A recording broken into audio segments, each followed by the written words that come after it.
A new 5-year, nearly $1 trillion farm bill is headed to President Barack Obama's desk. The measure was approved by the House of Representatives last week and now by the Senate by a vote of 68 to 32.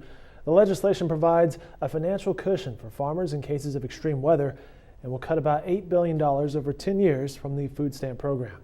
Now, while the bill has received strong bipartisan support, fiscal conservatives are speaking out against the legislation. Joining us now from the Oklahoman's Washington, D.C. office is Chris Castile. Sir, how are you today?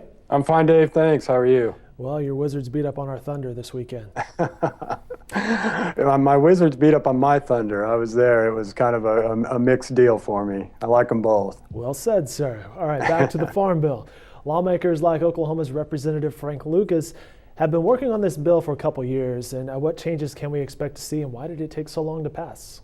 You know, Dave, the biggest changes, and since we're not farmers, but we are taxpayers, I'll try to explain it from the taxpayer point of view. The biggest changes really come in the way taxpayers subsidize, farming, mostly, big crop farming, row crop farming like, corn and cotton and wheat. And it's what they're doing is for the first time since 1996, they're ending this system where a lot of landowners, farmers, got direct cash payments every single year.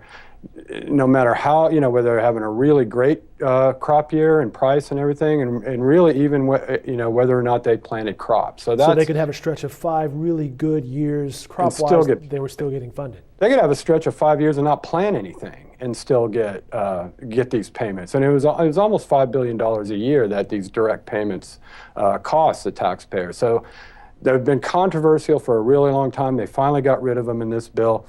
And, what the supporters of the bill say is, what we're moving to is a risk management system where, basically you're going to get paid if you've got a serious disaster or if, prices drop a certain amount, in a year for a certain amount of time. So rather than being based on just, kind of historical planting, you're really going to have to plant a crop and have some issue, whether weather-related or price-related, with those crops. That's the biggest change. There's a lot, there's so many aspects of the Farm Bill. There's some changes in conservation programs and, research and those kinds of things. But, a lot of what the Farm Bill represents is still there, which is, kind of its basic thrust is to protect all kinds of farmers, from going out of business and, to some extent also, maybe to a large extent, protecting the land that they use to farm.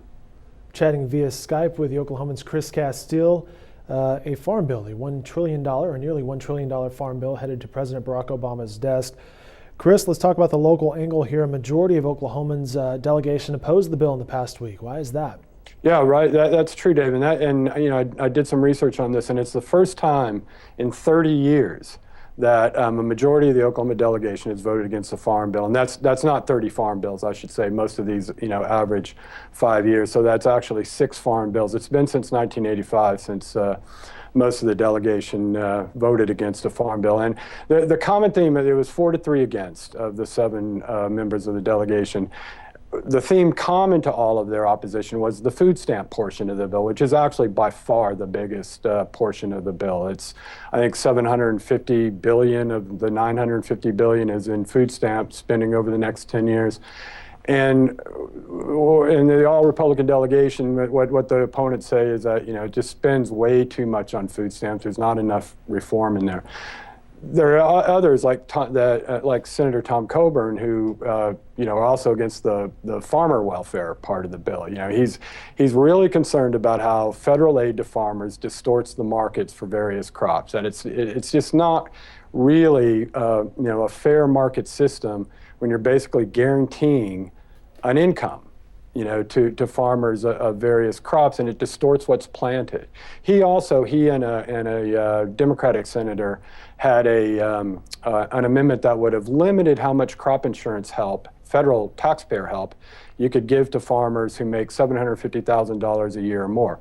That passed the Senate overwhelmingly last year, was also adopted by the House, but then was stripped out of the final version. And Coburn was really upset about that, as was the Democratic senator from Illinois, who said today, all these Republicans are complaining about, the cost of the food stamps, and they won't even take out, or they won't even, support a provision, that limits federal taxpayer aid to wealthy farmers. There you have it, some good context and analysis from Chris Castile in Washington. Sir, thanks for your time today. Oh, glad to do it, Dave. And our Thunder got back on the winning track after Yeah, that loss good to to the see. Wizards. All right, more from Chris Castile on this can be found in upcoming editions of the Oklahoman, including tomorrow, and on our website at newsok.com.